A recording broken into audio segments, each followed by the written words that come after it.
अस्सलाम वालेकुम everyone, welcome to 3D animation course day 4। तो आज की इस वीडियो में हम बात करने वाले हैं ब्लेंडर के आउटलाइनर पैनल के बारे में, एंड पैनल के बारे में और ब्लेंडर की प्रॉपर्टीज़ के बारे में भी देखेंगे, और साथ ही साथ हम ब्लेंडर के इस पोर्शन के बारे में भी बात करेंगे। और हम सबसे पहले आ जाते हैं ब्लेंडर में। हमारे पास ब्लेंडर का इंटरफेस शो हो रहा है। तो आज हमने बात करनी है जैसे कि आउटलाइनर के पैनल के बारे में। तो सबसे पहले हम आउटलाइनर पैनल के बारे में देख लेते हैं। तो ब्लेंडर का जो ये वाला पोर्शन है इसको हम आउटलाइनर पैनल बुलाते हैं। तो यहाँ पर हमें वो वाली कलेक्शंस, वो चीज़ें नज़र आएंगी जो हमारे यहाँ पे 3D पोर्ट में जो चीज़ें पड़ी होंगी। लाइक अगर हम ऐड में जाते हैं, मैश में जाते हैं, यहाँ पर एक और क्यूब ऐड कर लेते हैं। मूव वाले गिज़मो से इसको थोड़ा इस साइड मूव कर लेते हैं। तो ये देखें यहाँ पर 2 क्यूब्स पड़े हुए हैं, ये क्यूब और ये क्यूब। तो एक्चुअली में जो हमारे पास चीज़ें व्यू पोर्ट में पड़ी होती हैं वो यहाँ पर शो हो रही होती हैं। तो हम अपनी मर्ज़ी से इनको यहाँ से हाइड कर लेते हैं। ये देखें हमने अपनी सारी कलेक्शन को हाइड कर दिया। ये देखें, ये जिस चीज़ को चाहें उसको हाइड करें। और सबसे पहले हम बात कर लेते हैं इस पोर्शन के बारे में। तो ये है एडिटर टाइप। तो ये देखें हमारे पास सबसे पहले हम देख लेते हैं। तो ये देखें हमारे पास आउटलाइनर पैनल ही यहाँ पे खुला हुआ है। जैसे कि प्रॉपर्टीज़ खोल लेते हैं। तो ये देखें यहाँ पर भी प्रॉपर्टीज़ और यहाँ पर भी प्रॉपर्टीज़।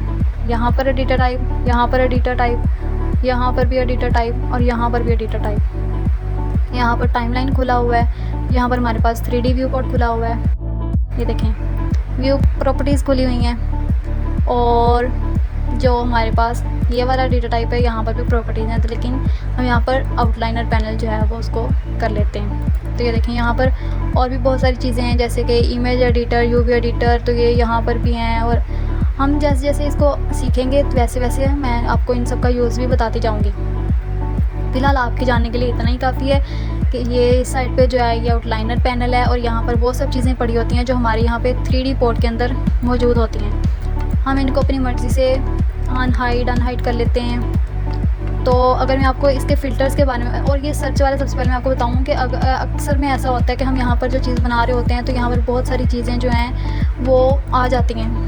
तो हम यहाँ से इजीली उनको सर्च करके भी निकाल सकते हैं। तो जैसे कि अगर हम कैमरा देखें तो ये कैमरा है, ये वाला क्यूब हो गया, ये वाला क्यूब हो गया, ये लाइट हो गई। तो अगर हम चाहते हैं कि भाई हमने इन नामों से सेव इनको नहीं करना, तो ये क्यूब है, ये दूसरा क्यूब है, तो हम इस दूसरे क्यूब को जो है वो सेव करना चाह रहे हैं कि ये है हमारा क्यूब 2 कर लेते हैं। तो हम या तो इसके ऊपर डबल क्लिक करेंगे, डबल क्लिक करके भी देख लेते हैं। ये देखें क्यूब 2, ये एंटर प्रेस किया तो ये देखिए हमारे पास सेव हो गया। तो उसके अलावा अगर हम चाहें तो जैसे ये लाइट है हमारे पास, तो हम क्या करेंगे F2 प्रेस करेंगे कीबोर्ड से, रिमूव करेंगे और यहाँ पर वापस से लाइट कर देते हैं। लाइट, ये हमारे पास हमने कर दिया सेव। तो इस तरह से भी हम इनके नाम चेंज करके अपनी मर्ज़ी से रख सकते हैं ताकि हमें इजीली चीज़ें फाइंड आउट करने में आसानी हो। इसके साथ साथ यहाँ पे फ़िल्टर्स, तो फ़िल्टर की मैं आपको बताऊँ तो ये हाइड और अनहाइड वाला है। ये देखें जो हम यहाँ से हाइड कर रहे थे वो हमें अब यहाँ पे शो नहीं हो रहा। तो फ़िल्टर से आपको समझ आ जाना चाहिए कि यहाँ पर वो सब चीज़ें मौजूद होंगी जिनको हम यहाँ पे जो चीज़ों को फ़िल्टर कर सकते हैं, जिनको हम देख सकते हैं कि यहाँ पर हम किन किन चीज़ों को हम इजीली एक्सेस कर सकते हैं। सबसे पहले हम अगर इसको देखें तो ये हमारे पास, ये देखें ये हमारे पास है ये वाला सिलेक्ट करने वाला सिलेक्ट बॉक्स। यानी मैं चाह रही हूँ कि ये मेरे पास 2 जो हैं वो क्यूब पड़े हुए हैं। अगर मैं मूव वाले गिज़मो से इसको वापस यहाँ लेके आऊँ, यहाँ ले आती हूँ चलें। तो ये देखें अब मैं इसको कर रही हूँ लेकिन चाहती हूँ कि ये बार बार ना हो। मैं एक चीज़ बना रही हूँ तो ये मैं चाहती हूँ कि एक ही जो है वो सिलेक्ट रहे, दूसरी ना रहे। तो मैं ऐसे करूँगी कि इसको सेलेक्ट करूँगी और यहाँ से इसको ये कर दूँगी। अब चाहे मैं जिसको मर्ज़ी करी जाऊँ, जहाँ मर्ज़ी, ये बिल्कुल भी वो क्लिक नहीं होगा, वो सिलेक्ट नहीं होगा बॉक्स जिसको मैंने वो मैंने कर दिया है। ये देखें बिल्कुल भी नहीं हो रहा। तो ये नॉर्मली हम उन चीज़ों में यूज़ करते हैं जब हमने कोई रेफरेंस इमेज यूज़ करनी हो या ऐसा कुछ भी जिसको हम सिलेक्ट ना करना चाह रहे हों। तो ये देखें अगर मैं चाहती हूँ कि ये कैमरा बार बार मुझसे सिलेक्ट हो जाता है, जगह से मूव हो जाता है या ऐसा कुछ भी, तो ये देखें मैं इसको कर दूँगी। अब चाहे मैं जितना मर्ज़ी यहाँ पे कुछ भी करी जाऊँ, ना ये सिलेक्ट होगा ना ये सिलेक्ट होगा। तो इसका बेसिकली यही काम है। ये देखें अब सब कुछ सिलेक्ट हो रहा है। उसके अलावा यहाँ पर ये कलेक्शंस हैं, आप अपनी मर्ज़ी से किसी भी कलेक्शन के अंदर कुछ भी ऐड कर सकते हैं, कुछ भी। जैसे अब ये दूसरा क्यूब है तो इसको उठा के हम कलेक्शन 2 के अंदर डाल देंगे। तो ये देखें, ये कलेक्शन 2 ये इजाफी आ गई। ये हम राइट क्लिक करेंगे और यहाँ से हम इसको डिलीट कर देंगे। चौथा राइट क्लिक और ये डिलीट। दूसरी कलेक्शन के अंदर हमारे पास दूसरा क्यूब पड़ा हुआ है, ये देखें। इसके अलावा आई होप कि आपको इस चीज़ की समझ लग गई होगी। और उसके अलावा हम बात करनी है एन पैनल के बारे में। न्यू में जाएंगे, जनरल में जाके हम इसको पहले कर लेते हैं। तो यहाँ पे हम करेंगे एन पैनल, एन प्रेस करेंगे तो एन पैनल हमारे पास खुल के आ जाएगा। तो ये वाला पोर्शन है, इसको हम एन पैनल बुलाते हैं। तो ट्रांसफॉर्म है, यहाँ पे अगर आप लोकेशन देखें तो x 0 0 0 0 0 0 ये XYZ सबका सेम टू सेम ही है, बिल्कुल भी कुछ भी डिफरेंट नहीं है। अगर ये 0 है तो ये दो भी 0 ही हैं, ये 0 है तो ये दो 0 हैं, ये 1 है तो ये दोनों भी 1 ही है। बेसिकली इसका काम क्या है, हम कोई चीज़ बना रहे हैं तो अगर हम ऑब्जेक्ट मोड में हैं तो मैंने क्या किया कि मूव वाले गिज़मो से इसको इस तरफ मूव कर दिया। मैंने ऑब्जेक्ट मोड में रहते हुए ही इसको इधर मूव कर दिया। लेकिन मैं टैब प्रेस करती हूँ और मैं इसके एडिट मोड में आ गई हूँ। तो मैं यहाँ पर जब कुछ चीज़ें बनाऊँगी, कुछ एडिट करूँगी या ऐसा कुछ भी करूँगी तो यहाँ पर मुझे बहुत सी मुश्किलात देखनी पड़ सकती हैं। जैसे कि मैं यहाँ पर अगर एक्सट्रूड करें इसको, ये देखें, तो अक्सर औकात बनाते वक्त हमारे पास ऐसी बहुत सी चीज़ें होती हैं जिनको देखना पड़ता है। लेकिन आपको मैं सिर्फ इतना बता दूं कि हमने फोकस सिर्फ इस चीज़ पे करना है कि हमारे पास ये जो चीज़ें पड़ी हैं इनकी जो वैल्यू है वो बिल्कुल सेम रहनी चाहिए, कुछ भी नहीं डिफरेंट होना चाहिए। नहीं तो आपको फिर मसला होगा डिज़ाइनिंग में, मॉडलिंग में। तो ऐसा नहीं होना चाहिए। ये जैसे जैसे आप काम करेंगे आपको तब समझ लगेगी इस चीज़ की।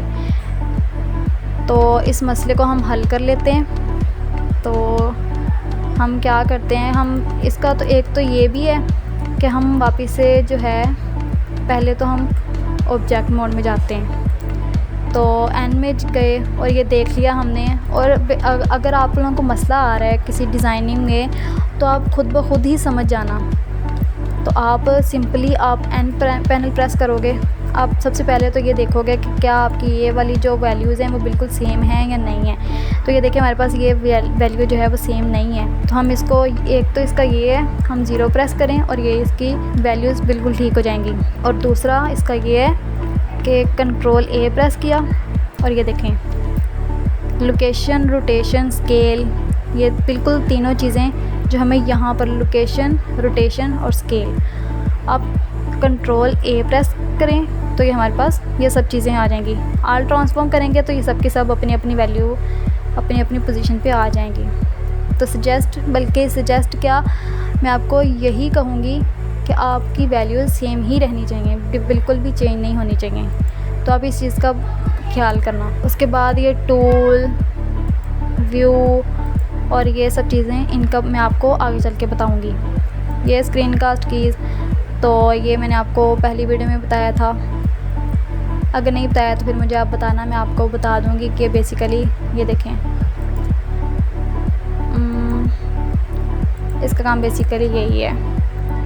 आप किसी को सिखा रहे हो या इस तरह का कुछ भी है तो ये देखें। अच्छा, उसके अलावा हमारा एन पैनल भी हो गया और हम न्यू में जाते हैं, चैनल में जाते हैं, डोंट सेव, और ये हमारे पास सब कुछ डोंट सेव हो गया। तो फ़िलहाल जो हमारे पास 3D व्यू पोर्ट खुला हुआ है ये है हमारा लेआउट। ये नीचे टाइमलाइन है, ये एनिमेशन जब हम करेंगे ये इसके बारे में आपको तब गाइड करूँगी।